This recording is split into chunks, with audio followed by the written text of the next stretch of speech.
Well, the price of gold has absolutely skyrocketed. And I want to talk about it in this video and kind of go over my market sentiment here and what I'm doing, what I think is undervalued, what I think is overvalued, and where I think the overall market's going to go. First, let's just take a look at the price action right now. It is currently Monday night. It is the 14th. And this is the yearly chart from 2024 on gold. Absolutely on a tear. In the bottom of 2000, let me move myself a little bit here. Bottom of 2024, beginning of 2024, or beginning of 2025 rather, we're looking at a gold price under 2,000, and now we're at 3,225. 3,225 per ounce of gold. A lot of gold bugs are even a little bit surprised at this action right here, and it's a little bit concerning when you think about it. Just how much the price of gold has gone up. I want to talk about the reasons why this is happening. The number one reason that, if you don't already know this, make sure you put this on your watch list. If you don't already know this at home, here's your gem of information. On this channel, we talk about this a lot. Make sure you look up the DXY.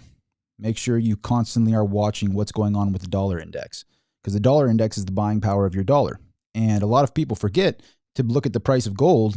We're denominating the price of gold here in dollars. When you see 3,224, we're talking about USD, US dollars here. That changes for every other currency. So when you study the price of gold, make sure you study the denominating factor of what is money itself. People work their entire lives for money they don't even study. They don't even know what they're working for. It's just a digital number on a screen, and they go, I take dollars. Well, what is a dollar? This is what a dollar is. And the DXY has fallen tremendously. If you look at the last, let's pull up the last 3-month chart on the DXY. DXY was sitting up at almost 110 just a month ago, or a couple months ago. So you're sitting at 110, and now you're under 100. That's a huge price level to break under like that. And it's going to be interesting to see if it stays underneath 100 on the DXY. That's a big drop. To be honest with you, what's interesting is we've seen the drop in gold down. We see the drop in the DXY affecting the price of gold dramatically, but we haven't seen it dramatically affecting the price of silver, which is very interesting. So it tends to have these like situations in the market here where gold price will detach from silver, and silver might stay flat. And then you might have a day where silver just spring loads and then shoots up 5% when gold's only up 1%. You have these weird days like that. If you've been watching the market, we were at almost 110 to 1 at one point, and now we're back to about 100 to 1 on the silver to gold ratio. So it seems to be opportunistic when it comes to silver and when it comes to platinum. Platinum, if you want to talk about, the things I was wrong about, obviously I got an ego on me, and I'm going to talk about the things I was right about when it comes to Bitcoin, silver, gold, just all the things that are going on now with the Fed and all of that. I'm going to pat myself on the back with all the right things, but the things I got wrong was platinum and palladium. It's very surprising to see platinum just stay completely flat. Maybe I still got this one right and it's just taking a long time to play out, but platinum is just so undervalued. I've made a lot of videos on platinum, and people want me to make more videos on platinum. I get that recommendation a lot. I need to start doing more research in platinum in the current marketplace, but it's insane to see this kind of action in gold and silver, but you just don't see anything in platinum, just flat for the longest time. Now let's pull this chart back all the way to 2000. This chart's all the way back to 2015, and it just is a sideways action situation there when platinum should be more expensive than gold. Very interesting the way platinum just sits around like that. Maybe the lower market cap is easier to manipulate. Who knows the exact? In the comments here, it's not just me talking here. Make sure when we're in the live stream, the cool thing about the live stream is there's tons of knowledge in the comments. When I'm done ranting, I usually will go back to the comments after this video is done and go through it, and I learn a lot from the comment section. So I appreciate you all being here in the comment section. And so if I say something wrong, you can correct me in real time, and that's helpful for the video. And if I miss out on something and there's something that you can add to the video, the feed stays up there. And I believe I'm able to, I select the button so it should be able to be seen after the video is posted. But anyway, platinum, very interesting, the sideways action in platinum. But some of the things I want to go over with the reason why gold specifically has taken off like this is there's the obvious reasons. Central banks accumulating. There's a limited amount of it out there. Mining is more expensive. The market speculation currently going on with the tariffs and everything like that, and the DXY falling. These are the obvious things. But the one thing that's, I think, is overlooked a bit, or maybe not overlooked, but not talked about enough, is I have this saying, or not, I don't know if I didn't come up with this, but I bring this saying up a lot, is trust is like an egg. When you crack an egg, you can put it back together, but that crack is always there. So that's the way trust works. And so when you go to other countries and you go, you've been ripping us off, and I agree, they've been ripping us off, there's going to be in the back of their mind, what am I going to do to make sure that I get ahead of this situation in the future? So that's what's going through China's mind right now, specifically. They're going, okay, we might cut a deal. We probably are. And after that is all said and done, we need to do everything in our power to try to silently make sure that we get ahead again. Because this egg has been cracked and they figured us out. We've been winning in this trade situation for a long time. Seems like they're catching on to this. We got to figure out, how to get around this. And I think that their ultimate objective is to undermine the dollar in some way, shape, or form. And the truth is, this entire system is thin air. This entire system, the dollar could win. Say the dollar gets strong again and everything works out in our favor. The truth is, it's back to nothing. It's back to nothing, and all they can do is print more of it. Inflation is down now, which is now everything is, they're lining this all up so that they start the money printer again. And keep in mind, they never really turned off the money printer. They just keep printing and printing and printing. It just goes slower or really fast, but they're still printing. Don't forget that. And the truth is, they have that 9.2 trillion coming to maturity. They're going to have to, they don't have enough money to pay it, obviously. There's nothing they can do besides restructure the loan. Are they going to restructure it at a federal funds rate of over 4%? Probably not. And if they drop it 1%, that's QE. QE starts up, they give out more loans, these banks give out the loans, more free money comes out in the system gets flooded with fake money. Where does that money go? Into the stock market, into gold and silver, into real estate will probably pop off as well. So anything outside of the fiat currency system right now is a good choice. And that's what I think we're seeing gold as a front runner to that. That's my overall take on it. And I think that dynamic doesn't change regardless after all of this tariff situation is done, after the deals are cut, everything goes perfectly. Let's say that everything is perfect. Dollar looks great again. Everything is perfect. You still have a currency that's back to nothing. You still have debt that's coming to maturity that you have to restructure that note on. Nothing changes. If this deal gets perfectly cut with China, for example, you still have a the U.S. debt is still 37 trillion. It still has the 9 trillion coming to maturity. Nothing changes. So if you look past all the smoke and mirrors and you go, okay, where is the money going to go? Where is the money going to come from? The picture becomes very clear. And that's really how I've always looked at this market and what I think is going to be happening next. I think that it's just going to continue to be going into safe haven assets and risk off assets. That's really just a matter of it's just a matter of time, really. I know a lot of people in the precious metals industry are still very speculative on Bitcoin, which I can respect that. I've been talking about Bitcoin for quite some time. I think it's an interesting spot here because Bitcoin was peaking at 110,000 and it's fallen down to 85,000. Actually fell quite a bit down to, pull up a more accurate yearly here. The bottom was about 74,000 to where it fell to. So gold might be kind of front running in a sense, and Bitcoin might have a very strong recovery here because it's the only digital escape from that digital system that isn't tied to a central body. I've said for a long time, you know what's funny is when I talked about, I have a video way back when on my channel where I say Bitcoin only. When it comes to the term crypto, I'm not into any of it. I don't like Ethereum, don't like any of these, other tokens, because they have a leader. They have a centralized body leader to them. They have a liability there. Bitcoin was just immaculately concepted, where it's just a very unique situation where there is no leader. It just was made after the economic crisis in 2009, and it's decentralized, not connected to any central body. And the problem itself is complex, but the solution is very simple. The solution is just having sound money where there isn't a centralized body that can disrupt that money. And so things like gold, things like Bitcoin are very interesting to me in this current marketplace. Also, I think right now, I was watching a video. I think it was Graham Stephan posted a video with these two guys that were stock guys, and they were talking about, if you have you can do anything you can to come up with cash right now. Right now is the time to invest in the stock market. And I'm buying up everything that I possibly can get my hands on. And I tend to agree with that sentiment. I think that the goal right now for everybody should be, how do I get cash flow? How do I get a money printer of my own? How do I be a Jay Powell in a small way and produce this fiat nothingness and have a cash flow generator, and then parking that into safe places, parking that into stocks you believe in and you know the product and you believe in what's going on in that company, things like gold, things like silver. These are the things that you want to be in. Real estate.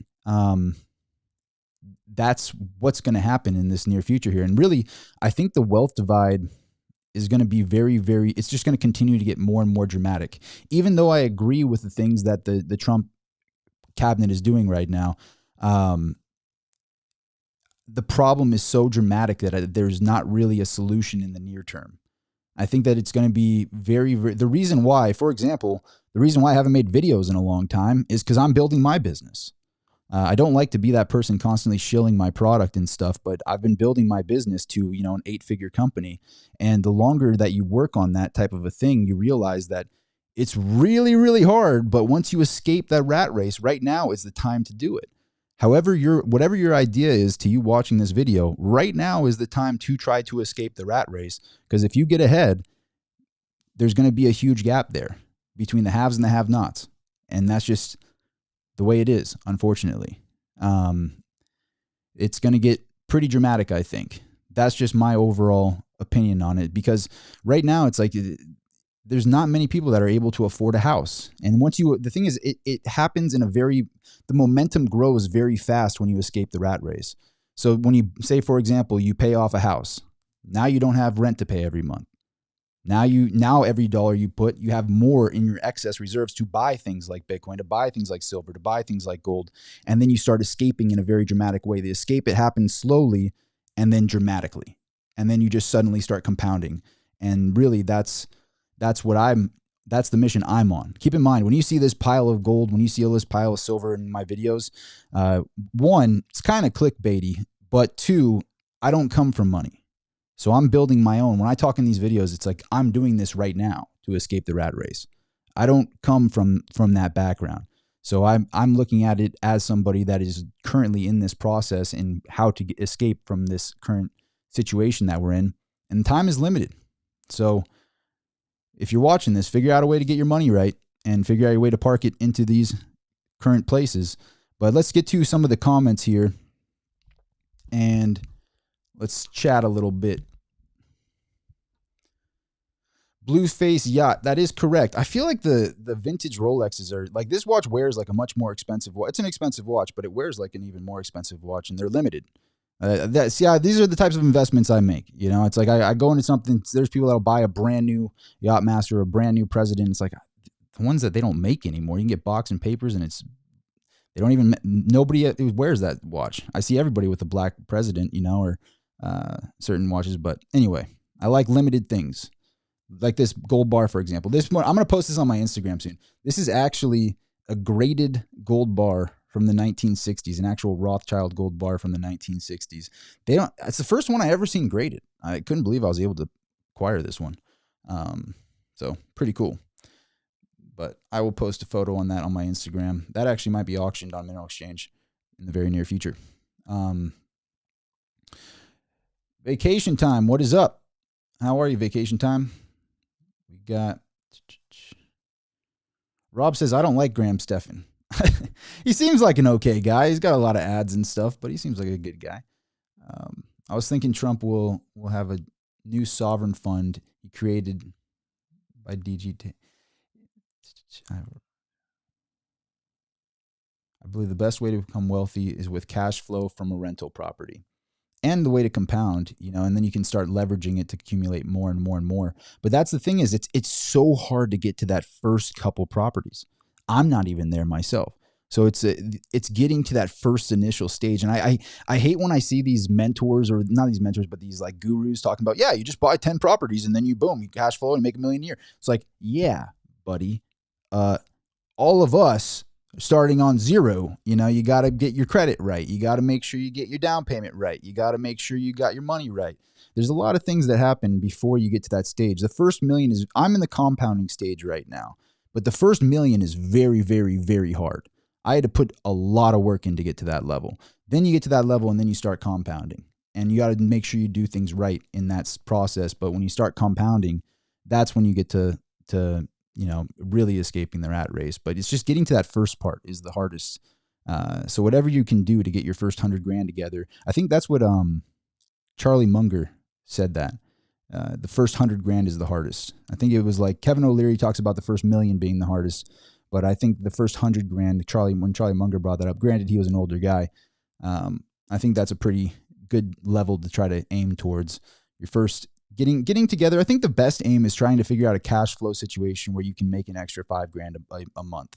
How do I make an extra $1,000 a week? How do I make an extra $2,000 a month? How do I make an extra $5,000 a month? And then consistently doing that is probably the best first goal to have. Keep the expectations kind of low, and then getting to those next stages there. And gold is a very good thing to do that with, because it's the beauty in gold is this little gold bar is the same weight as it was 10 years ago. It's the same weight as it was 100 years ago. The money's changed around it. And so when you accumulate gold, it just kind of sits there and you put it in your safe and you kind of forget about it, and it's not getting messed with. You don't have access to that money easily. You can't just easily go and spend it on, a spending spree, or get in a situation where you liquidate it very easily. It's a perfect way to accumulate. And as it continues to go up in value, you wait till your opportune moment, and then you have something to liquidate to do whatever it is you want to do.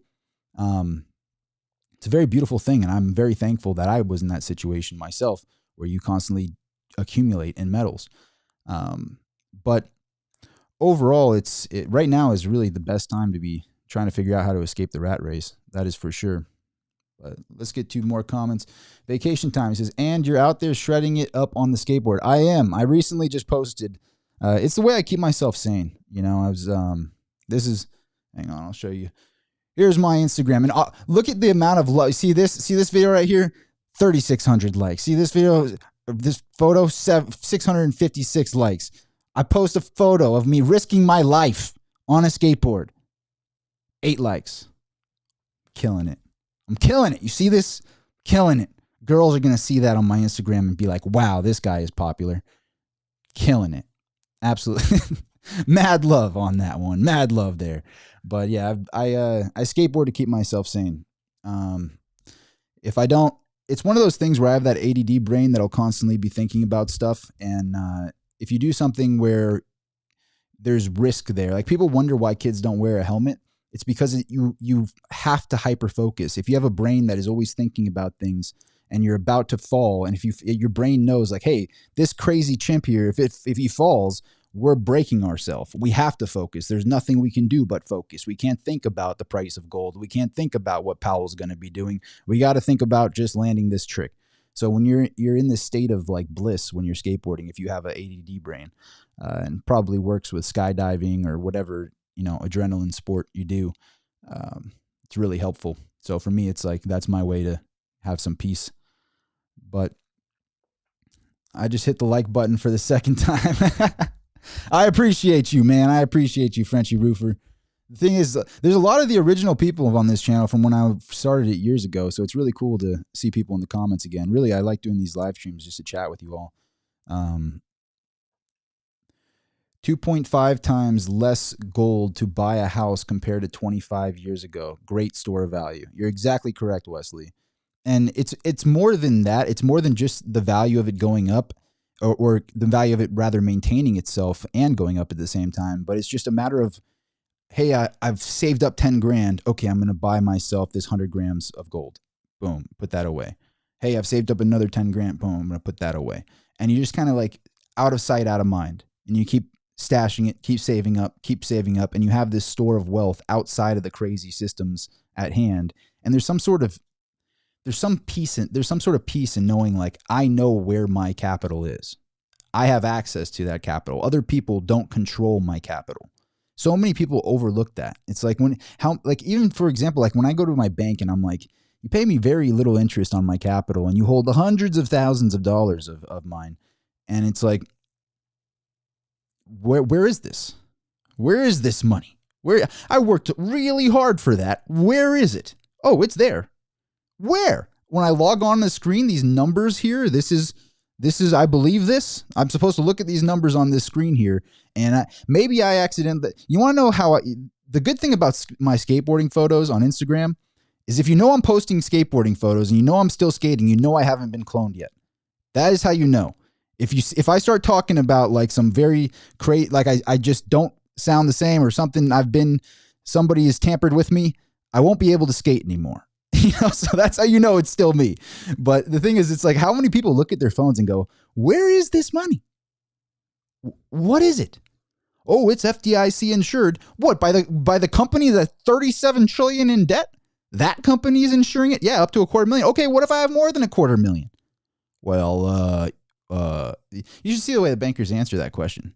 So they almost like are stunned that you've escaped the matrix enough to even ask that question. But most people don't. They just look at their screen. Oh, I've got that much money there. What is money?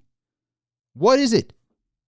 From what we can see here, when we look at the value of this money, when we look at the DXY and we see our money, the value of the little digital nothingness on our phones is going down. It's losing purchasing power. So it's really like, if you think about it, the price of gold isn't actually just going up. It's the value of the dollar going down dramatically. I mean, from 110 to 99. You're talking, what's that, 11, 12%? 12, 13%? That's 13% of your buying power lost in like a couple months.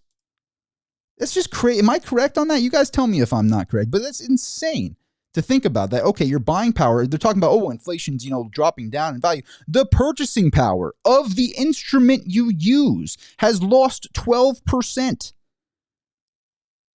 That's bananas. That's bananas. Like, why is nobody talking about that? It's insane to me. It's insane to me. And the more you look at it, the more you realize it's like, this is just a joke. It's just, this whole system is a complete joke. Inflation, what does inflation matter when the buying power of your dollar itself has lost 12% in a few months? Just poof.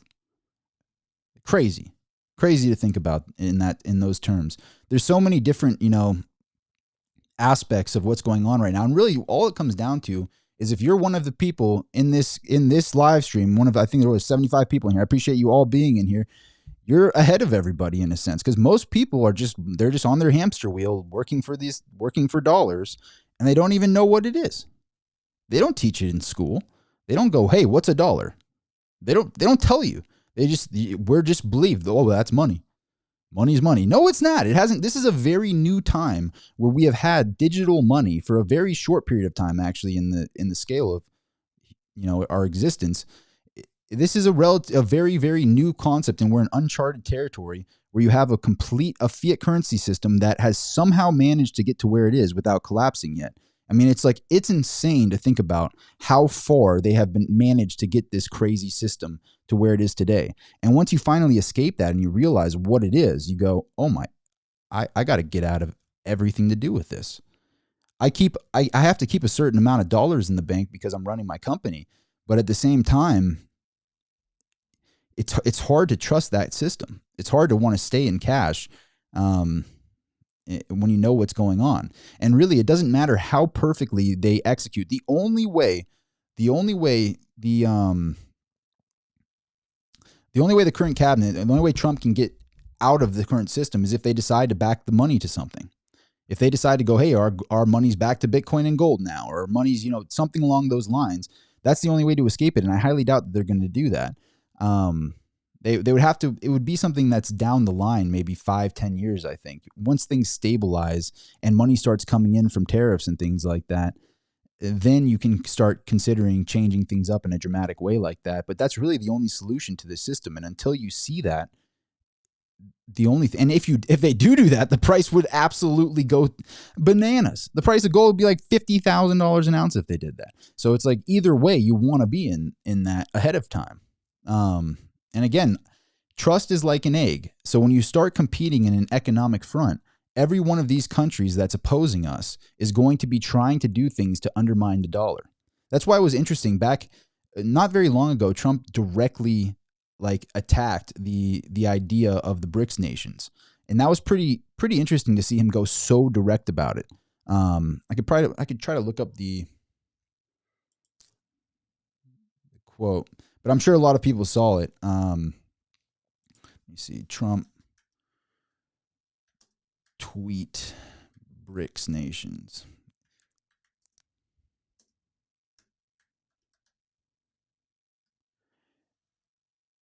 Let me see. I think I found, man, the internet is a very special thing. It really is. Here it is right there.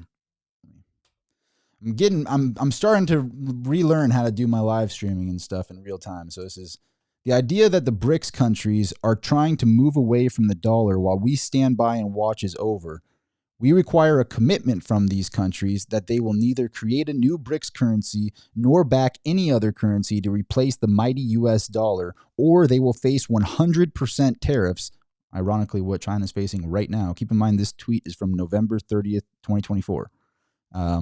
So kind of interesting. Or they will face 100% tariffs and should expect to say goodbye to selling to the wonderful US economy. They can go find another sucker. There is no chance that BRICS will replace the US dollar in international trade, and any country that tries should wave goodbye to America.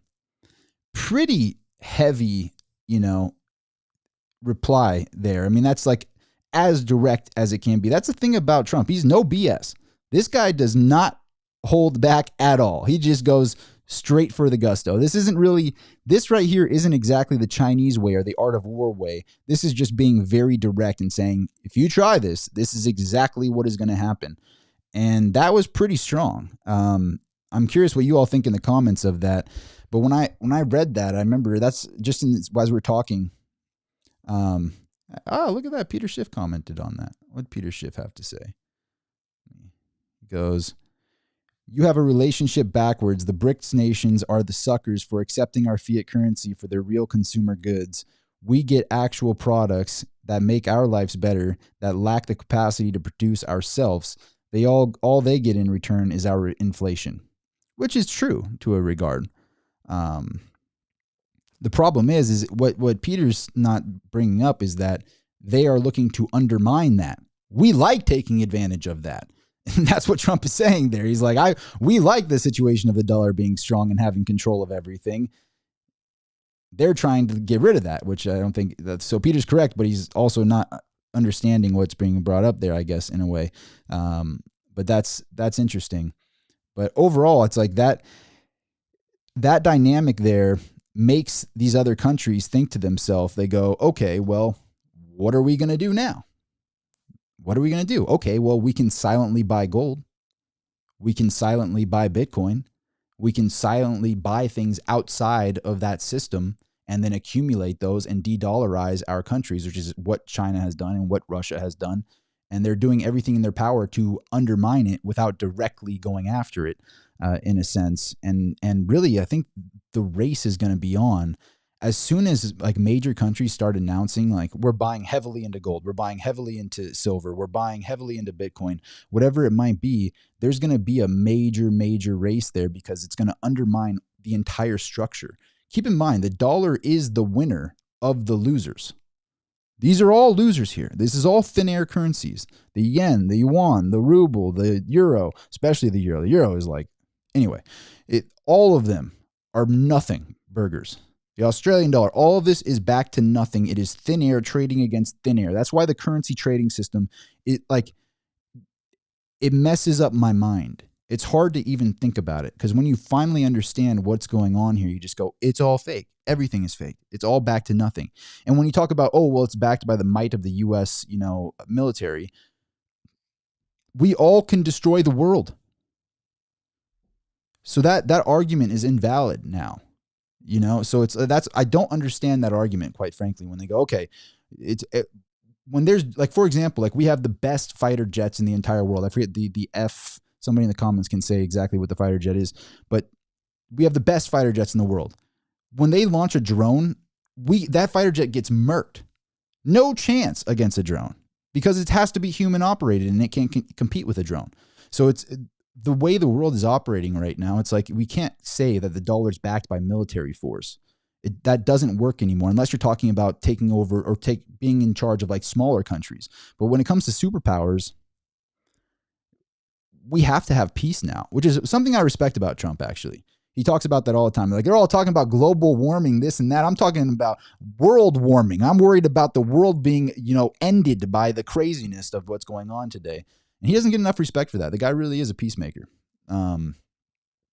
He's been wild lately, though. Wild lately, posting literal kill cams and stuff. Like, we have never seen a president going, oh yeah, bye-bye. Like, just literally posting this stuff on his Twitter and on Instagram. It's pretty bonkers, actually. It's something else. But I appreciate the transparency. You don't want to mess with somebody like that. So peace through strength, as the guy says. F-47, that's what the name of the jet is. Let's go over some more comments. I'm looking at the comments right now, so if you have any topics you want to bring up or some things I've messed up on. And also, if you're watching this video, I'm trying to get my channel back going, and I know it's a lot to ask for, but could you click that little like button for me? Hopefully this video can reach more people if you do that. If you click the little like button, I guess it helps in some way, shape, or form. And I'm sure the algorithm doesn't like me very much. Algorithm's probably like, stay in fiat currency, sit and go to college, work for us. Let us put you in a cubicle. This guy doesn't know what he's talking about. Fiat currency is great. But if you hit the like button, maybe we can hack the system a little bit and get them to share my videos a little bit more. Keep streaming. I appreciate you, Lance. I will. I'm doing my best. I'm doing my best to get things set up here again. The Fed are private companies. All countries have this system in place. The Bank of International Settlements owns all these banks. You are correct. You are correct. And it is scary to think about, like, the Fed being, like, in control of all the world's monetary supply, but being independent from the government. It's like, the founding fathers would see that and be like, give me my musket. Give me my musket right now. How far we have gone from throwing tea over a harbor. 1913 was a very interesting year. Study this stuff. Why do they not teach this stuff in school? If you're watching this and you're under the age of 18, just know your school is a scam. That's really going to get them to share my videos. You have a supercomputer in your pocket. You can ask any question in the entire world. You want to know what's really fun to do? I've been doing this every day. This Grok thing. If you don't pay for, X premium or whatever it is that gets this Grok thing, it's worth every penny. It's worth every penny. This is so fun to just ask. You could probably make $1 million a year just by asking Grok questions and just sitting there in a room asking it questions on good business ideas. And eventually Grok is going to spit out some sort of gem. But you can ask Grok something like, for example, since we're talking about gold, let's ask, what is the market cap of gold? That is an interesting question, because the truth of the matter is, these are shiny rocks. There is no ledger, and this is the beauty of gold. There's a ledger to Bitcoin. We know exactly how much Bitcoin is out there. We know exactly where it is in each individual wallet. They could be anonymous wallets, but we know exactly how much is out there, right? There's a ledger system there, which there's beauty in that, but there's also bad in that as well. And that's the beauty in gold. I should make more videos talking about the difference between Bitcoin and gold, because they're great to have both. I don't understand the hatred between the two. I've always talked about that. And ironically, there are videos of me talking about how both are going to go up. What has happened now? Everybody that hated on me back then, how about now? How about now? The videos exist. You can go back and watch them. They're on my channel. I said way back then, I said, probably a good idea to own both. Probably a good idea to own both. The amount of hate I got when I said that, insane. But Bitcoin was very cheap back then. Gold was very cheap back then. And I was one of the only people in precious metals that stood nothing to gain. I stood nothing to gain about Bitcoin. Zero at all. And I said, hey, probably a good idea to have both. The amount of pushback I got when I said that. How about now? How about now? Anyway, you have a shiny rock here, and there's no ledger system to it. So I'm curious in the comments, what do you think the market cap of gold is? What do you think the market cap of gold is? Go in the comments. G-Dub in the house. It's good to see you, man. Thank you for being here, and thank you for the super chat. I really appreciate that. I'm curious, where do you guys think this is? And nobody, don't go asking this on the Grok yet. You know, I want your guys' take. I want to see some ideas here, because I'll tell you what my thought process is on it. The beauty about this rock on my table here, the beauty about gold, is there is no ledger. No, I know some of the biggest bullion dealers in this country. I know some of the biggest coin dealers. None of them know the market cap. None of them do. It could be 10 trillion. It could be 20 trillion. It could be 30, 40, 50 trillion. We do not know because it is an anonymous rock. There is no ledger. It is a shiny rock on our desk, which is a beautiful thing. And also a little bit of it's an interesting thing as well, because you don't exactly know. And so let's ask this. I have a feeling it's going to be all over the map and be like, I don't know, but let's see what Grok says. What is the market cap of gold, Grok? So crazy we live in a day and age where this, like the fact, like, why does school systems exist? You have AI. What are you doing studying a textbook? You have a supercomputer for free that gives you information perfectly like this, that sources it in half a second to the entire, so bananas. It's bananas to me that this exists. But let's go over this. The market capitalization of gold is estimated to be around 21.7 trillion as of late 2024. This figure is calculated by multiplying the current price of gold, approximately $3,228 per ounce, by the estimate above ground gold reserves, which the World Gold Council pegs at about 208,874 metric tons. However, estimates of gold reserves can vary by up to 20%. So the market cap of gold could range between 17.3 trillion and 26 trillion, depending on the source. Exactly what I thought.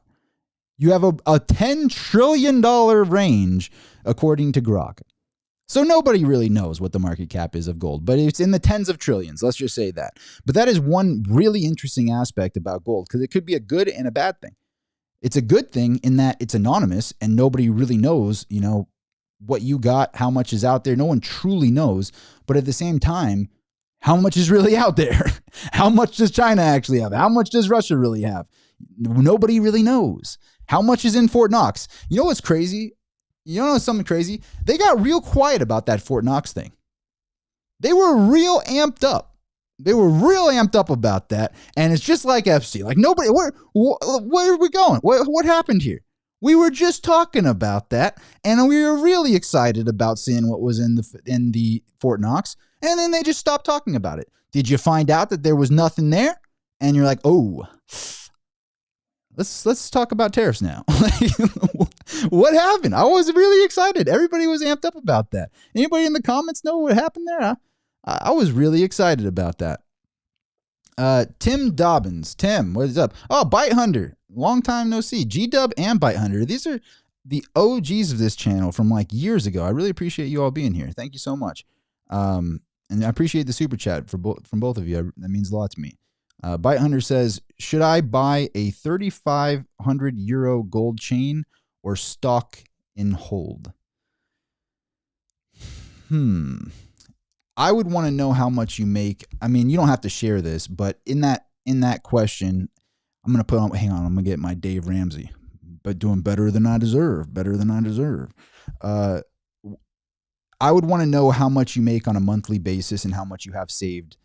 I'd want to know like your financial situation, because 3,500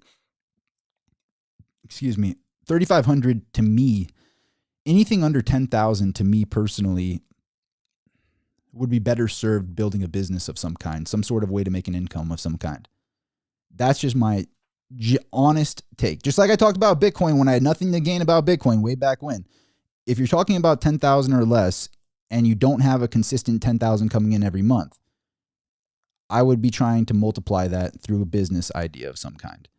And there's so many. You could be sitting here asking Grok, give me the top 10 business ideas for 2025, and ask it over and over and over again. The resources, I think what it is like the world we live in today is like being a very pretty girl with an Instagram.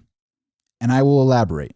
When you're a pretty girl with an Instagram, you have so many options that I don't blame them. I genuinely don't blame them that they're like, I can't choose which guy to go with. I have 5,000 of them hitting me up on a daily basis. What do I do here? And so that's the world we live in today, where people are like, I don't know how to make money. I don't know how to build a business. Yeah, because you live in the greatest time ever to be a human with unlimited resources at your disposal. I remember being 15 years old when the iPhone first came out and being like, whoa, this is crazy. Like, people forget you have a supercomputer in your pocket with Grok on it.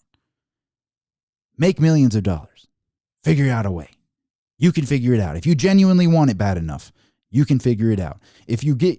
Most people just never get into a dire situation. Me personally, I was homeless at one point.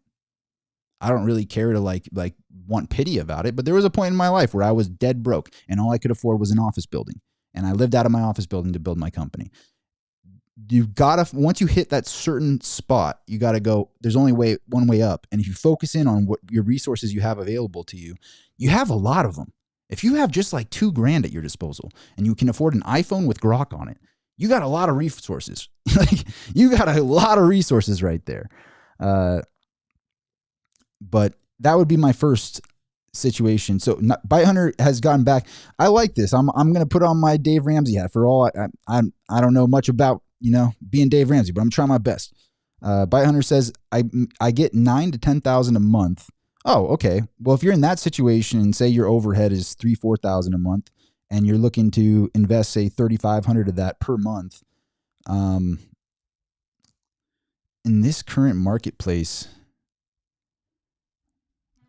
personally, I like the idea of stashing my money in precious metals and having like a certain amount, maybe of that, say you have an excess of 5,000 per month, buying like 2,000 to 2,000, 3,000 of that, putting that into metals, 1,000, 2,000 of that, putting that into your favorite stock.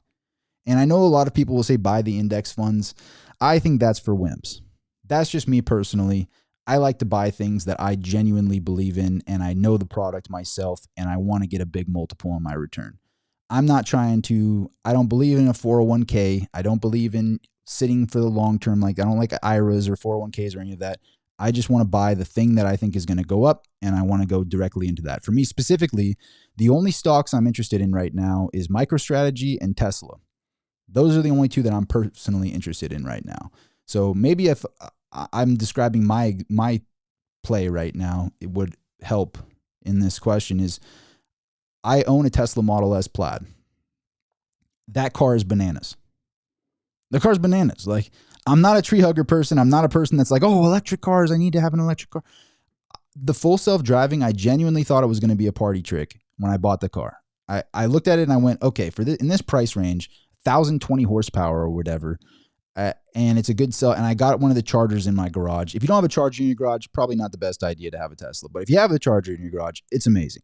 But I figured, I'm like, oh, that's a good daily driver to have for now until I get to my next one. Now I can't live without that full self-driving.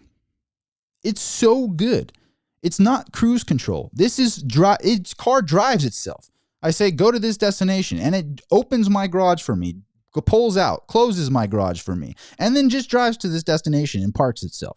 It's the craziest thing ever. I can tell it to go on hurry mode and be 85 miles an hour in a 65. It can go 20 miles an hour over the speed limit. It doesn't just sit there and drive like a granny. It perfectly lane changes, and it's bananas. The technology is so much further ahead than anybody understands until they drive one of these. And when you drive one of them, you go, I need this in my fleet forever. So say I get super rich and I'm worth tens of millions of dollars. I would probably have like a Porsche GT3 RS. I'd probably have a Audi R8. I'd probably have all of my dream cars that I wanted, but my daily driver would still be a Tesla because it's that good. The technology, it makes other cars seem stupid. I like analog stuff. I like manual stuff. I like gas cars. But when you have a car that can drive itself and you have that ADD brain, you go, this thing just take over. I got a business call to make. And the car is driving itself and you can just look at your surroundings and the car is taking over and you're doing your business calls and you got things going. When they actually unveil that and release, and this is the interesting part about Elon and Trump's relationship. If they reduce the regulations and they allow full self, because currently this is how full self-driving works, which is, I don't like the big brother aspect of it, but it is what it is. There's a little camera that monitors your eyes. And when you're looking forward, the thing doesn't bug you. It doesn't tell you to touch the wheel. It doesn't tell you to, that you need to pay attention. All it does is it watches your eyes that you're looking forward and somewhat in that general vicinity there. And it doesn't bug you and it does the whole full self-driving thing the whole time. But when they get rid of that and it'll just do it without me having to like get bugged. If I look down at my phone for say 2 minutes or something like that, it'll bug me and say, hey, look ahead, look in the road. But when they remove that, and I actually can be messing around on the computer thing and watching a YouTube video and watching a podcast and looking down on my phone, and they reduce the regulations, because this car drives better than me. It literally drives better than me. It picks up on things that I don't even pick up on. It's insane. It's you have to try one now. But when they remove that, the price of Tesla stock will skyrocket because everybody's going to want one of these. It's so good. It's so good. It's crazy. And like LiDAR technology, Waymo technology, they're not even close to Tesla. It's not even close. And as soon as they drop those regulations, Tesla's going to be shooting out. They're not even going to need to sell cars. They're going to make their own cars. They're going to stop all their gigafactories and say, we're not taking any new orders. We're producing our own Tesla fleet now. And they're just going to can Waymo do that? No. They don't have gigafactories. They don't have their own factories in every major country. Tesla's going to absolutely murder the competition. They stand no chance against them. And that pendulum is swinging back where people go, Elon's actually a great guy. I don't understand all this hatred. It's kind of crazy how they've been able to pull that off. But anyway, that's my rant on Tesla. I look at that and I go, that's one of the stocks that I want to have some in there. Mainly because I want to support, I believe in what the company's doing. I drive the product. I like the product a lot. I think the future is going to be AI and robotics. We actually just were using Grok. And keep in mind, that's Elon. Another thing that people are talking about too is XAI bought Tesla, or not XAI bought Twitter or X for $33 billion and let him claim a $10 billion loss. Probably did that for tax purposes, but it's all under XI or XAI or something like that. And now there's speculation that Tesla will acquire XAI and then have AI underneath Tesla. And keep in mind, like they have the biggest data factories, they have the biggest data station, or I don't know what the term they use, but these big data farms, and they have the fleet that's giving all the AI data back to Tesla on cars that they paid for, that people are paying Tesla money to give them data off of their car fleet. That is so brilliantly executed. The whole thing is so brilliantly executed. It's like insane to me. But all of the billionaires are talking about AI. They're talking about, being involved in AI and robotics. As far as I can tell, the only company doing AI and robotics is Tesla. Like the only one in a real world way, in a very real, multi-trillion-dollar way is Tesla. There's no competition for them. And then meanwhile, the person who runs Tesla is the most followed person in the entire world that owns his own social media platform and can just post any product that they come out with and the whole world sees it in half a second. Never has to spend $1 on marketing forever. How do you even value that? It's worth trillions. Twitter to anybody else is worth a couple, maybe 10 billion. But in Elon's hands, it's worth trillions. He stole the thing. He stole it. I've talked about this too much already, but that's kind of my situation with why I like Tesla so much. But that's one of the stock picks that I go, okay, I would like to own quite a bit of this. And I will continuously buy this. And one of the things that I want to bring up to the people watching this, I have made the mistake of options when I was younger. When I want to say I was 21 or 22, a friend of mine told me about options. And I had made 100,000 like way too fast. And I thought I was like the next best stock picker extraordinaire of all time. And as you can probably imagine, lost all of it immediately. And the pain of that, the agony of watching of things vanish into nothingness, don't mess with options. Just buy stock. Just buy stock and sit on it. Buy things that can fluctuate in price and you can buy cheaper as it goes down, and look at it as I can own more shares in this for a lower price now. That's a good opportunity. Don't look at it as, oh, my dollar value of this asset has gone down. Look at it as, I can afford more of this with my cash flow now. So Byte Hunter, now that you're in a cash flow situation of $9,000 to $10,000 a month, congratulations. You're way ahead of the average person. You get to $9,000 to $10,000 a month. To me, personally, I think that's the number where you can say you've escaped the rat race. I've heard some people online talking crazy numbers where they go 20,000, 30,000, 50,000. I can tell you from firsthand experience, when you get to the 10,000 a month mark, that is the escape. You've escaped at 10,000 a month. That's just my opinion. Now, how you get the 10,000 is a different story, but 10,000 a month is a very good mark. Even 5,000 a month can put you in a position where, if you want to really multiply your net worth, putting yourself in a position where you have full control of your time and nobody else is bothering you, and you can pay all your bills and eat good food and have a good gym membership, that's when you can start really compounding. Like, how can I make this video here? Maybe this YouTube channel blows up and turns into some really big thing, right? And really helps my business and helps everything that I'm doing. Maybe this helps a lot of people as well. But I'm only able to make this video because I put myself in that position specifically. So when I say that, that's exactly where I am. I can pay my bills. My business is generating enough money for me to invest, pay my bills, pay my overhead, and eat good food and go to a good gym.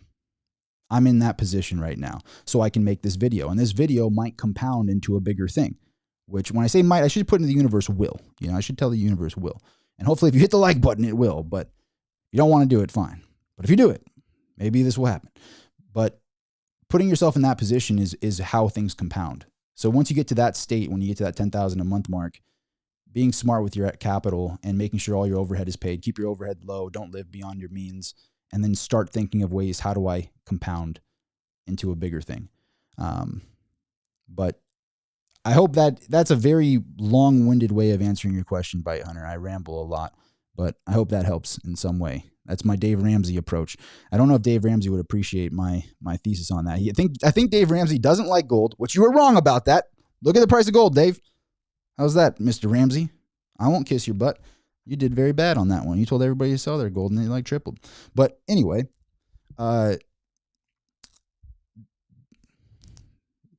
he probably wouldn't like my Tesla trade either. Probably would think that I'm crazy for Tesla as well.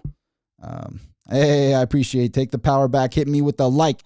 Hit me with the like. And you know what? When you hit the like, went up to 100 viewers on here. So maybe the like is helping. Maybe the like does hack the algorithm a little bit. I don't know. Maybe it does. But if I got 10 people in here and I help 10 people, that hypes me up. But if we got 100 people in here, we got to 10x this number. We got to get to 1,000 somehow. So we got to be consistent about this. Rob says, most of my income is put into silver. Now, silver's interesting.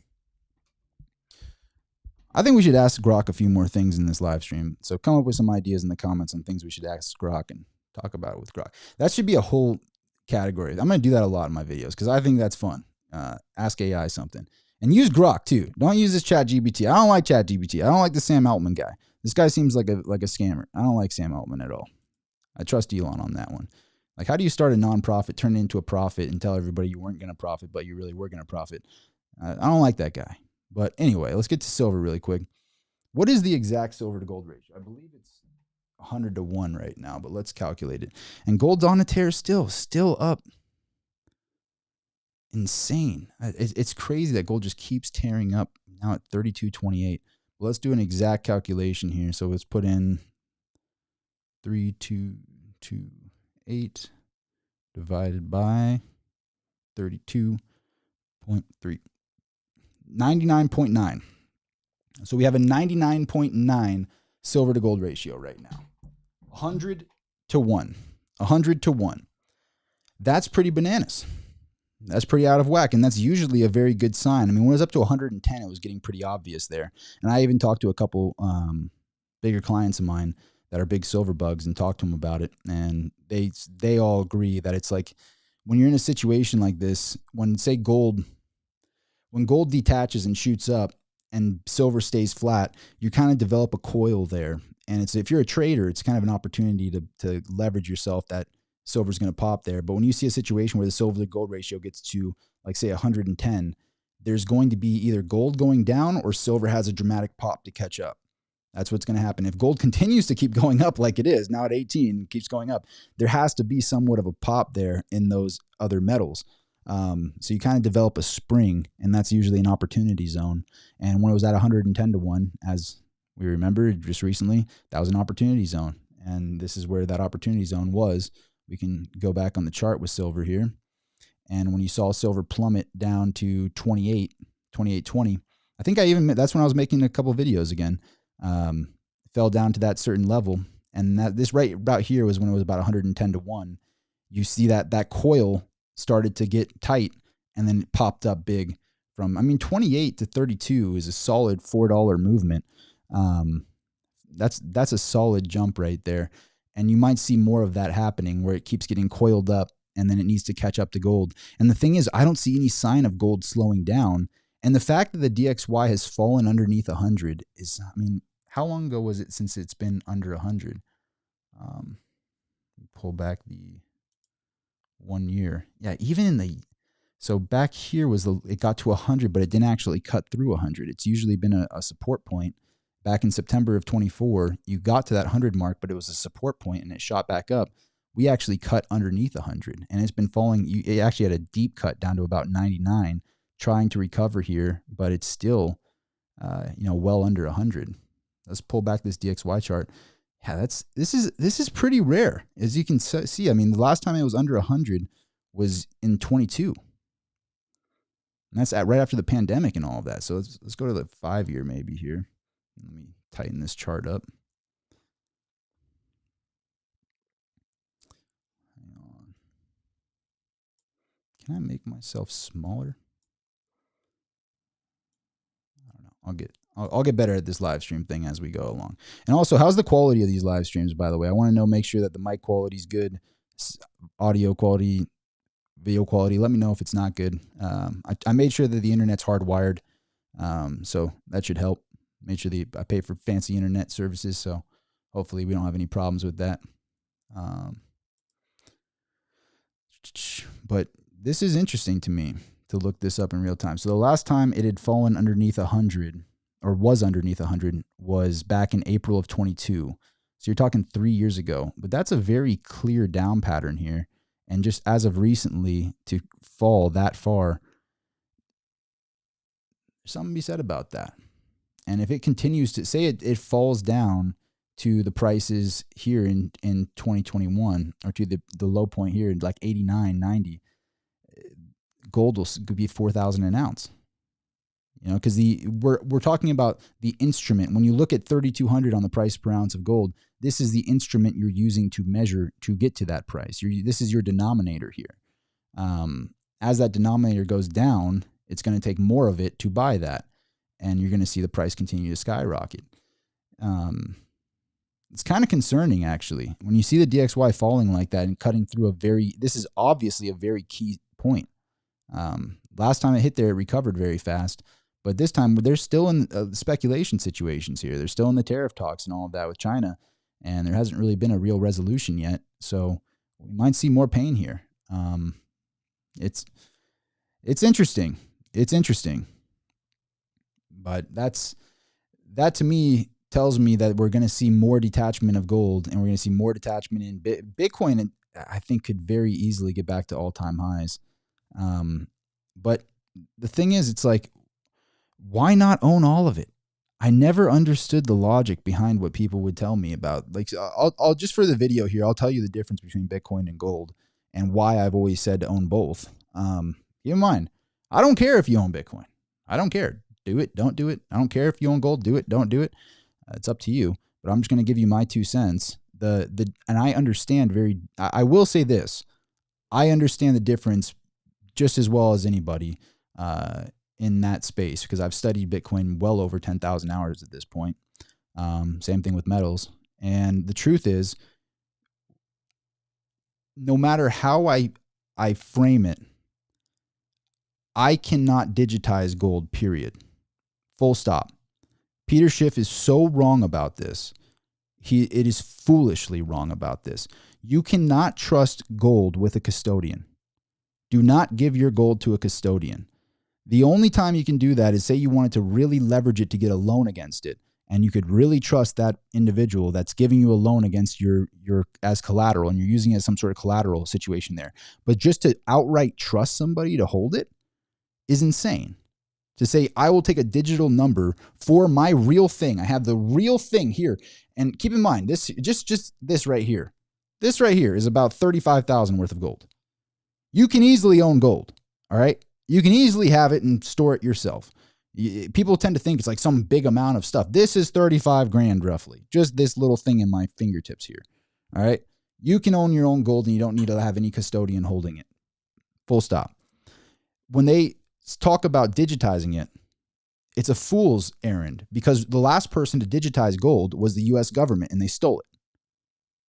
Full stop. That's what happened. They digitized it. They stole it. They paperized it, I guess, because digitizing wasn't really a thing, but you get my point. They said, hey, trust us with it. Haha, we steal it. That's happened time and time again. And so when I talk about Peter Schiff, like, yeah, we can digitize it. We can, do this. No, you can't. Own the real thing. But then here's the problem.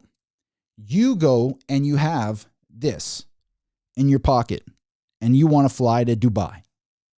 You got a problem on your hands. You got a problem on your hands. That's the truth. If you want to be very portable and you want to move around, you have a bit of a liability there.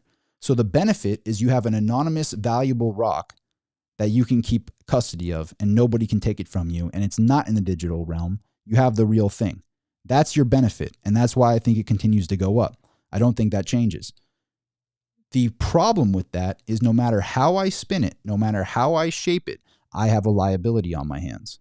If I want to travel, if I want to move around, even where you store it is a liability. So you have to be careful about that. Make sure you believe in the Second Amendment. People ask me, why am I so forward with my metals? Like, well, I am a very big advocate of the Second Amendment. And so if they want to try me, they can try me. But anyway, you have a liability. You have a liability on your hands.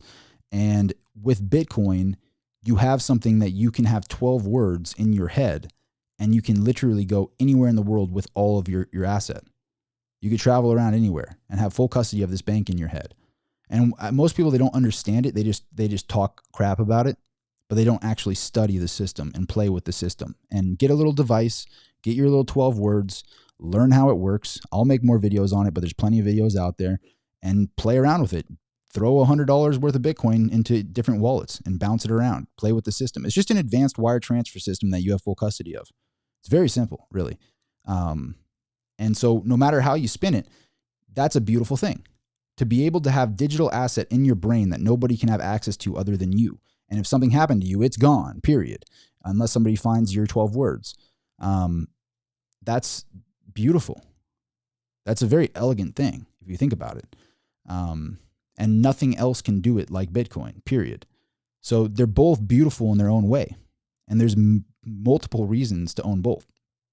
And obviously, if we go back to 2020, when I first started this channel and I was telling everybody, hey, well, probably a good idea to own both.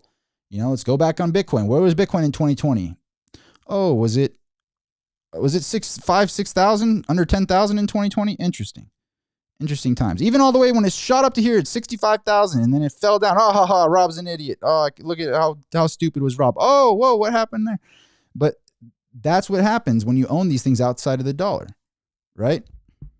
And then if you look at gold, what happened since 2020? In 2020 with gold. And it's so funny because Bitcoiners hate on gold bugs and gold bugs hate on Bitcoiners. But if you had just owned both, you'd be in a great position right now. You have the benefit of having the anonymous rock and you have the benefit of having digitized asset in your head. That's incredible. Have both. That's amazing. We should be trading with each other. I'll trade you some of my digital this. You should trade me some of your rock. We should have a great time together in the Libertarian Party. That's what should be happening here, because obviously it was a great idea to own both. Here's from 2020 to now, the last 5 years, gold has absolutely crushed it. The last 5 years, Bitcoin has absolutely crushed it. Both of them have done extremely well. Both of them have their own purpose. There's no reason to be hating on either one of them.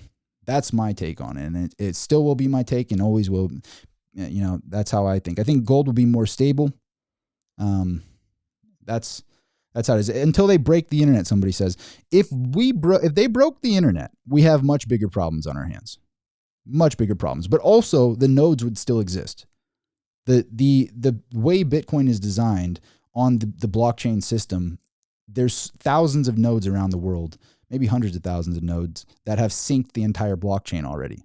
So if the entire network was taken down and offline, if the entire internet went down, if all the electricity went down, the first node that just turned back on would have that data backlogged, and every single transaction would match the other nodes that are out there. So it's backlogged. You can't stop it. That's what's so beautiful. The problem is so complex and the solution is so simple. And that's why I see all of these cryptos and I go, they're not understanding it. I don't need a JPEG. I don't need a picture of a monkey to transfer my ownership rights of this picture of a monkey. I need sound money. I need a system that allows me to store the sound money and allows me to transfer the sound money. And the people who are holding the system get rewarded to transfer said sound money. The system is perfectly designed. It's almost as if an alien built it. Like some time traveler came back in 2009 and went, all right, these crazy chimps, they're messing up the world again. This economic crisis, all right, give them Bitcoin. Just here you go. It's literally almost, it's so perfectly designed that it's like, it actually brings peace to my mind when I study, like it's so perfect, but there's no reason for any other crypto. All the other cryptos, there's no purpose for them at all. So that's why we've seen the price of Ethereum plummet. I don't know if I have Ethereum on my little thing here. I could probably just pull it up on the internet, but the price of the Ethereum has not done well like the price of Bitcoin. It's not near its all-time highs like Bitcoin is. And there's a good reason for that. It's expensive to use. There's no reason to send JPEGs around. Vitalik is kind of wild. It's kind of a liability. I just think it's kind of stupid, but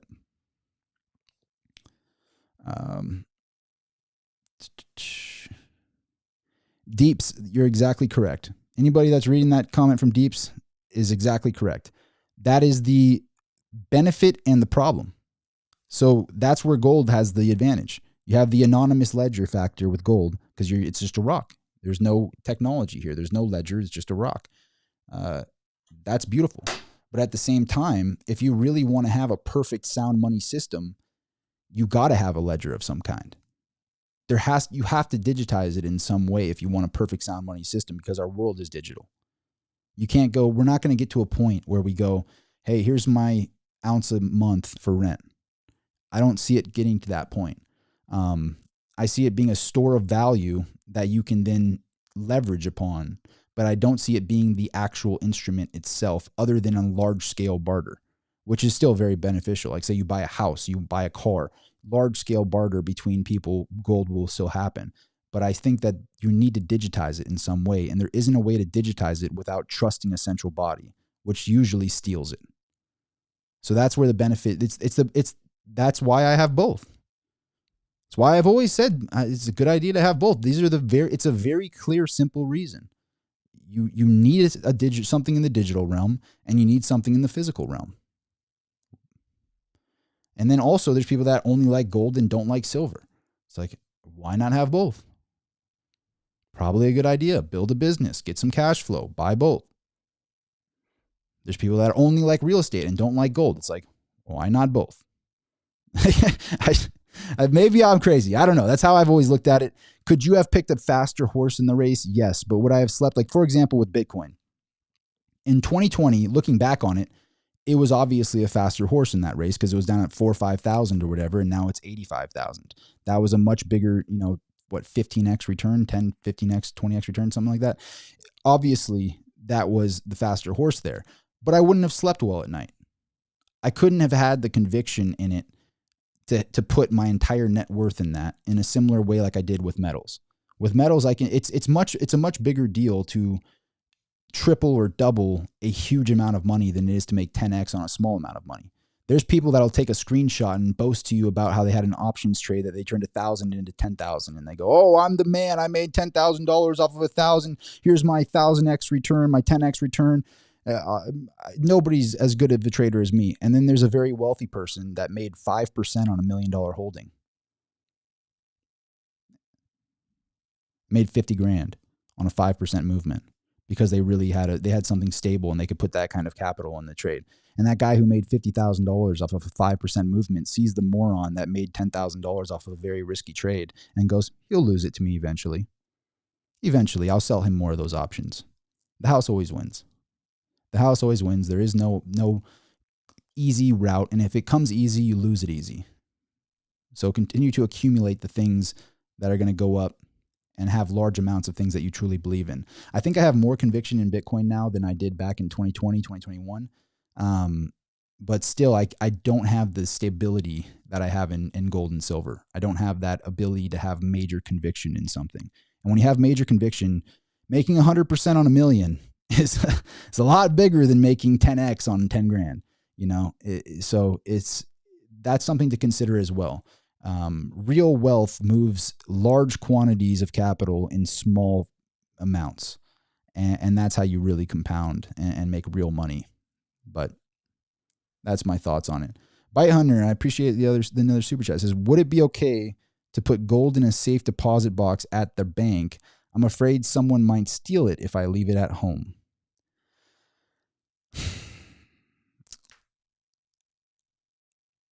It depends on your situation. Personally, I would rather have a nice safe. If you want to know, if anybody watching this wants to know the type of safe to get, do not get your little Costco safe. Do not get a cheapy safe off Amazon. Get if you want to, for everybody watching this, look up TL30 rank safe. TL30 rank safe. That is the type of safe you want to get. A TL15 to TL30. If you want to be really strong about it, get a TL30 by 6. That's the best safe that you can use. That's a jeweler grade safe. And you can find them used on marketplaces like Craigslist or wherever. Usually your local safe place has a used one. Buy a used one for a couple grand, and it's a really good thing to have. I think everybody in their house should have one of those, like an actual real safe, because nobody's getting into that. You need very serious tools to get into that. And if you have an alarm system, they're not going to be able to get into it in time. So that is what you want to get. Personally, I would rather not have my gold in a bank. I'd rather not have that liability of the bank. I have actually had a safety deposit box in the past where the bank changed branches and they had to like remove everyone's content from the safety deposit boxes, and I had to pick it up from a different location. And I remember thinking to myself, thank God I only had like paperwork. Could you imagine if they're like empty my deposit box and then, whoa, there's a lot of gold in here, and they gave it back to me in like this little plastic baggie with this see-through plastic baggie. They gave me my paperwork back, and I'm like, what? I remember being so mad about that. It was at a Chase Bank. So yeah, I don't trust a third party. Trust yourself. Don't trust me. Don't trust a bank. Trust yourself. I don't trust digital money. I trust tangible gold and silver. I don't blame you for that, Rob. There's another Rob in the comment section. I don't blame you for that at all. There's nothing wrong with that. Personally, I like to have both. That's how I look at it. ApeCoin caught. Yeah, it's astonishing to me. Like when I saw that whole thing with that Hawk Tua girl or whatever, she made that meme coin and it turned out to be worthless and they stole money and whatnot. I remember thinking to myself, maybe I'm mean. Maybe I have a mean brain. But I thought to myself when I saw that, I went, you deserve it.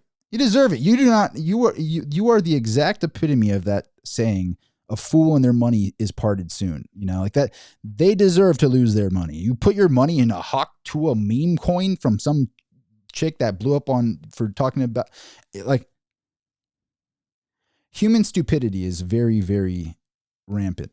But that was a very interesting one. But yeah, anything other than Bitcoin is complete, like when I hear about it, like the way the biggest gold bug talks bad about Bitcoin, that's what I feel about crypto.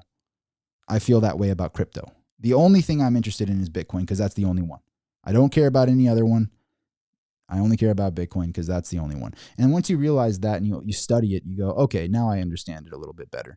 But there's no reason for any of these other tokens other than to scam you. There's no reason for it. These are all meme coins that are meant to take your money. And they will not be around in another year or two. They will all go to nothing. Just like that JPEG craze. I called that.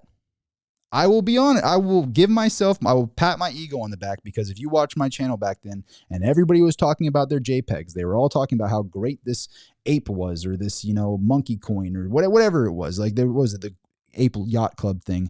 And then even like the Nelk Boys came out with a meta card or whatever. And I remember saying like, this is going to be worthless. all of this is going to be worthless. There's no reason to have custody of a JPEG.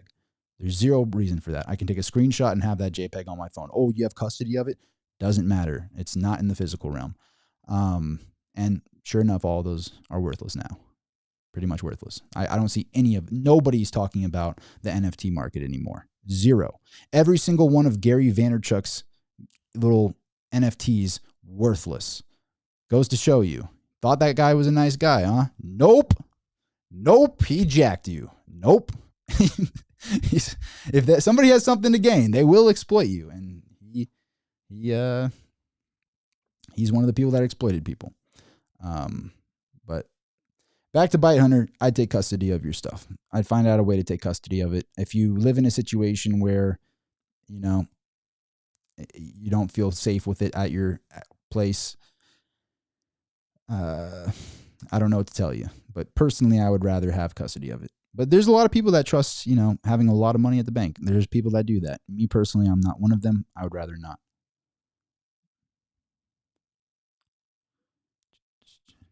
Not safe to keep it in the bank. Bury it in a PVC tube underneath a junk car or concrete slab. Rob's an OG. Rob's an OG out there. This is a different Rob other than me. There's a Rob in the audience here. And wait, let me read that for the people in the audience real quick. Yeah, that's some funny stuff. Not safe to keep it in the bank. Bury it in a PVC tube underneath a junk car or a concrete slab. You can also put in your septic tank. That is an OG comment right there by Rob. Make sure you're using a proxy or whatever, make sure nobody knows. It's just Rob in the audience there. That's some funny stuff. That is some funny stuff. Precious gold bugs. There's nothing like gold bugs. We are a interesting breed of human. That is for sure. Options are terrible. I agree. Sometimes they are hedging. They are good. What are your thoughts on? What are your thoughts on prop firms and funding firms? Do you like futures trading? I'm going to be honest here and say that I'm not well versed enough to comment on it.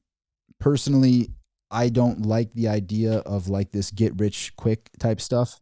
You can make a lot of money by owning stocks and just holding stocks for the long term. I am yet to see a trader that I truly believe. For example, you're up against supercomputers and you're up against multi-billion dollar firms that have the most advanced trading teams that are looking to exploit any possible weakness in the market. So being a profitable trader you have to be extremely high IQ. You have to really know what you're doing. I would recommend, if you told yourself, hey, I'm going to be a good trader, go get your IQ tested. If your IQ is under 130, you're not. You're not. If you play chess and your rank is under 1500, you're not. You're not going to win at trading. I hate to break it to you. These are things that you should do. Maybe that's a simplified version, but it's like, make sure your IQ is high. Make sure you have fast internet. You're up against the best of the best, so the way you win in the stock market is by buying and holding. Wall Street Bets says otherwise. It can happen. There are some winners out there. But trading is a very, very, very tough art. Some people can do it. Some people can't. Where is Toad? Toad is chilling in the safe right now. You know what? Toad needs to be up there. You're right. I'm going to put him up there for the next video. I appreciate you bringing him up. Vacation time. If you followed me for a long time, I've got a lucky Toad. He's my boss, actually. Runs the company. Make sure you understand a book called Understanding Living Trust by Vicky Schumacher. Understanding Living Trust. There's a living trust, and I believe there's a revocable trust. I think you want to have a revocable trust. That's something I'm looking into right now, actually. But it's a very interesting thing. It's kind of complex to do that, but it's an interesting concept. I'm 2,300 in chess and up 78% on the stock market this year. You're 2,300 in chess is pretty great. That's pretty great. I thought I was good at 1,500. 2,300 is very, very good at chess. So maybe you're in that high IQ. If that's true, maybe you got 140, 150 IQ, and maybe you will succeed in trading. If you're creative, and you got a high IQ, probably can pull it off. But I think it's like 95% of people don't make money trading. So it's a very tough situation there. But if you're up big and you can make money at it, do you? Me personally, I'm not a trader. The only reason I have been able to establish a pretty decent net worth for 31, I would imagine of the 31-year-olds on the planet, I think I'm in the top 0.001% of 31-year-olds on the planet. And the only reason I was able to get there was by doing things stable and learning my lesson from trying to be a trader. I thought I was trader extraordinaire in my early 20s. I thought I was a genius. I was on one of my biggest trades was Apple was going to use a new glass supplier called GTAT. And I got on that GTAT trade when I was like, and I bought like an options trade on GTAT with like a year expiration. And I ended up making like a little bit over $100,000 on that trade. And I thought I was a genius. I was like, dude, I did it. I'm the best. And then GTAT, they didn't go through with it, and they went with the different glass supplier, and it went bankrupt based on not getting that order. It was like a sapphire glass company. And I remember being like, okay, I'm a moron. I thought I was a super genius, but it turns out I am not. I am not. And so the problem with trading is you have that, there's not like when your options expire is worthless. If you're in an options trader or you're in the futures or whatever, and you have a worthless situation where you're over levered and it turns into being zero or worse, negative, if you're like holding puts or something like that and it doesn't work out in your way, it's very hard to get past that pain. Whereas say like, for example, I owned a lot of Tesla all the way up to almost 500 a share. It fell down to 216 a share. I looked at it as, oh, I can own more shares for cheaper now. I still own all my shares. There's no time fuse on my shares. This is a big deal when you don't have a percentage eating away at you every single year of something. Whether you say you have your gold in a depository, you lose 2% every single year. Something's chipping away at your pile. You have properties and you have property taxes. Something's chipping away at your pile every year. Or inflation, just having cash in the bank. You have something chipping away at you every single year, bringing you down. Owning things that it stays the same and it doesn't get chipped away at, whether you have gold in your safe, you have silver in your safe, and it's still the same amount, and nobody's charging you a monthly fee to have it there. Nobody's charging you a yearly fee to have it there, and you can continue to accumulate that thing. That's a beautiful situation. If you believe in the thing that you're holding and you measure your value of it in shares or ounces, the pain of the downturns don't affect you in the same way. And I'll leave you with this one to the stock trader in the that wants to be a stock trader. And I don't, if you're good at trading, you're good at trading. A really, really wise old guy told me this one time when I was getting arrogant. I had a couple big trades, and I had made my first few $100,000. This was back when I was younger, and I remember I was getting kind of arrogant. And he's like, "Remember, kid, you can be right about everything and still be wrong." And that's where you get stronger, is in that situation. You can be right about everything and still be wrong. Remember that. And so you can get your trade perfect and have everything dialed in, and something comes out of nowhere, like this tariff situation or whatever it might be, blindsides you, you lose everything. So don't put yourself in an over-leveraged position where you can lose everything on some trade, and then it messes up your mental, because you knew you were right, you knew you did everything right, you had everything planned out to execute correctly, and it still went wrong. And that can mess with you mentally, at least with me personally. When the logic doesn't make sense and it goes in the other direction, it messes with me mentally, and I'm not able to focus in the same way. Whereas, like, for example, if I'm building my business, it's just going to compound and get bigger. I can see my work paying off. And when you've been working so hard and your work doesn't pay off and something blindsides you, the pain of that, some people can't recover from it. I know that pain in a very sincere way. Trust me. That $100,000 I lost when I was younger, that was a lot. That was everything I was worth at the time. I went through that was a very, very rough time. And that ended to me being pretty much a homeless waiter for like 3-4 years after that. And then one day maybe I'll talk about my life story, but right now I'm not going to do that. But that's how I feel about stock trading. My computer beat me in chess, but it was no match for me in kickboxing. And that's the thing. You're up against computers when you're trading. You got to understand that you're up against this crazy system. But Well, I also say waiting is the most painful thing. Waiting is a very painful thing. Now, don't get me wrong. I don't believe in a 401k. I don't believe in an IRA or whatever where you lock up your funds until you're 60. I think that's the craziest thing ever, that everybody's like, oh, I got this 401k. No, you don't. You have a ball and chain and you don't have access to your capital. You're a moron. 401k? What? Like, I think it's the stupidest thing ever. It's like, I don't have time to wait for this 100 grand to turn into $1 million by the time I'm 70 or something. I don't even want that money when I'm 70. I want it now. I don't want to, like, what do you mean? Like, I want to make tens of millions of dollars. I don't have time to let you hold my capital. I got things to do with that capital. I got businesses to build. I got investments to make. It's not going to be stuck there lined up. It's like I couldn't imagine being in that cage. So say you're a perfect trader within your 401k or within your IRA, and you do really well and you have this big sum of money there and you go, but I can't access it without these huge fees. Or you could just have traded outside of it and just enjoyed your capital and done things with it. I don't understand them personally. It doesn't make sense to me.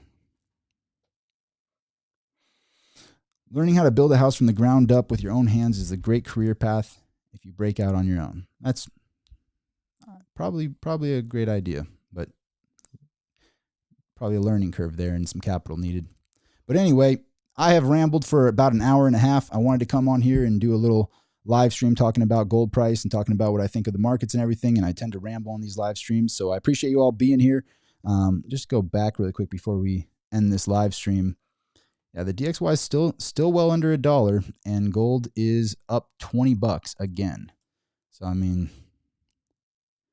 pretty wild. And I don't see it slowing down anytime soon. And even if the tariff situation goes perfectly to plan, and the Chinese fold and they give us some good deal or something along those lines, I think there's still going to be an overall speculation in the dollar itself, because no matter what they pull off with the tariffs or how good of a deal it is in the U.S.'s favor, this still exists. It doesn't change that this exists. It doesn't change that we're $37 trillion in debt and there's no sight to get rid of that. I mean, if they sell a bunch of these gold cards and they start taking in billions and billions and trillions of dollars, and you got Doge cutting up, how much money they're spending of ours. I mean, you can make a little dent in it, but you still got 37 trillion, and they got a $9 trillion note coming to maturity, and they got to restructure that note. And that's going to cause a lot more money to be put into the system. So there might be, like, say the tariff thing pulls off, there might be some short-term pain in gold and short-term pain in silver, short-term pain in Bitcoin. But I think overall, that money printer will kick on and it's just going to shoot everything back up. And even before that QE goes in, it's going to be a situation where there's already uncertainty there. It's just a matter of time before it just continues to detach and detach and detach more. But it's just a crazy thought to think about, that the DXY has dropped. I mean, just in a couple months, such a dramatic amount. I mean, 10 to 13% in just a few months here. Let me pull back. That really is the thing to watch right now, especially at this key level here, especially because holding 100 was a very key level. And the fact that it cut underneath that and it's holding underneath that, it's scary stuff. I mean, to fall from 110 down to this level, this is your purchasing power. This is your dollar. This is why gold has not gone up in price. The dollar has lost its buying power, and the denominator has lost its purchasing power. That's really what it is. And so if you're stuck in that dollar there, Warren Buffett lost 12% of his purchasing power, whatever exact percentage that is, in these last couple months here. I mean, that was just in February. February 25th of this year, it was at 110. So it's very interesting. Jerry loves freedom. Jerry in the house. I've been meaning to talk with you, Jerry. If you could shoot me a DM on X so I know it's you. And I'd like to talk with you, man. I appreciate you, dude. I sold all my metals and went 100% into Bitcoin in 2023. It was a tough decision at first, but very happy I did it. Glad you're back, brother. That is, you got some balls. You got some balls. That's, if once you finally understand Bitcoin and you really go down the rabbit hole, it's hard to not do that, because you go like, wow, this is a pretty interesting opportunity here.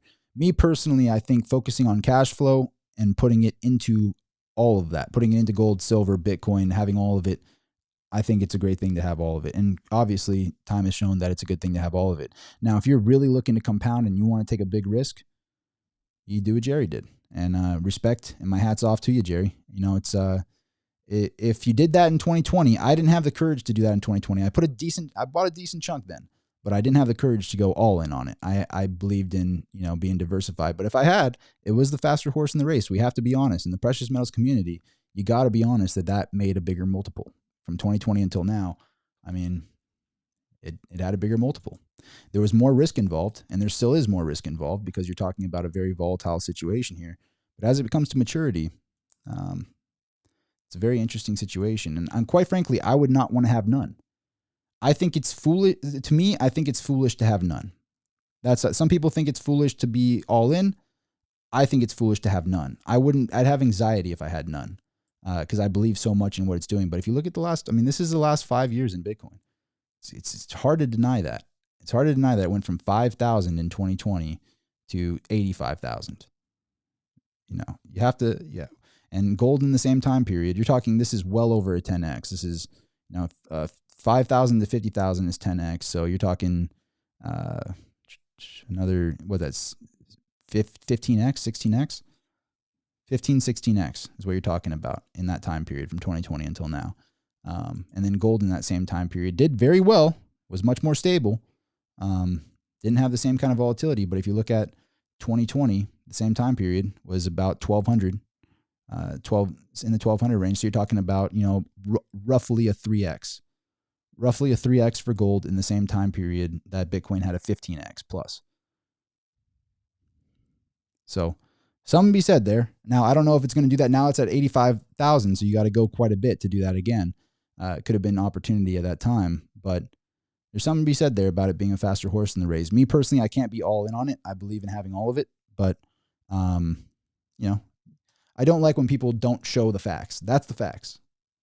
Take with that information as you will. I don't think it's going anywhere, and I think it's going to continue to go up. I think it's all going to continue to go up. I think the entire fiat system is what's at jeopardy here. And sometimes it scares me to even talk about this stuff because once you learn about it, you're like, are the masses supposed to know about this? Because they should be, once you learn about money, you should be like in a state of panic. It should be causing uproar. But only so much of us know about it. Only so much of us know about what's going on here. And it's going to be interesting to watch this play out. But to end this video, keep watching the dollar index. Keep watching the DXY. See what happens over these coming days here. If say they get a good deal with the Chinese or the tariff stuff kind of evens out and things go well with it and goes in the U.S. favor, we might see that DXY jump to 105. And that might cause a pullback of gold to say 3,100 or something like that, or 3,000, pull back a little bit, and everything might pull back a little bit. But then I think it just rebounds back up again. I think it'll be an opportunity zone. Just like when I made that video recently, and I said that this is a buying opportunity. Turned out it was a buying opportunity, but there's probably going to be more buying opportunities. And the truth is, how many ounces do you own? How many Bitcoin do you own? How many, shares do you own? Not the instrument that it's valued in and what that instrument is saying it's worth. How much of the thing that you like do you own? That's going to play out over the next 5 years. That's where the real money is going to be made. And I'm talking, this is generational wealth opportunities right now. If you're talking about if you're buying a certain stock you believe in, you're buying gold, you're buying silver, you're buying Bitcoin. This is a situation where the fiat currency itself it's finally kind of coming to fruition, where everybody doesn't really trust these systems, especially other countries now. And it's going to go into places outside of that current system, places that are safe havens. It's probably going to happen in a very rapid way, even more so than we expect. I mean, gold jumping up to 3,200. Really, I know a lot of jewelers. I know a lot of coin dealers. None of them were really expecting this big of a jump that fast. It's probably going to continue this trajectory. I wouldn't be surprised to see gold go 4,000, 5,000, 6,000. I wouldn't be surprised to see Bitcoin well over 100,000 again. I wouldn't be surprised to see silver over $50. Silver specifically seems like a very interesting opportunity because that silver to gold ratio being 100 to 1 is crazy. So anyway, I could ramble on forever. You guys know me. I appreciate everybody that hit the like button. How many people hit the like button? Before we end this, I got 83 people hit the like button and 81 people in the room. That's a pretty good YouTube. You watching this? I know you don't want to show my videos out there, but we get a pretty good ratio around in here. And I appreciate everybody in here. It's good to see some familiar faces. Jerry, please shoot me a DM on X, actually. I want to talk with you. I've been watching. I actually watch your channel. And I like your videos. I like your style. Cool dude. Everybody in here, make sure you check him out. But that's the video. Thank you everybody for watching. I will see you at the next one. Signing out.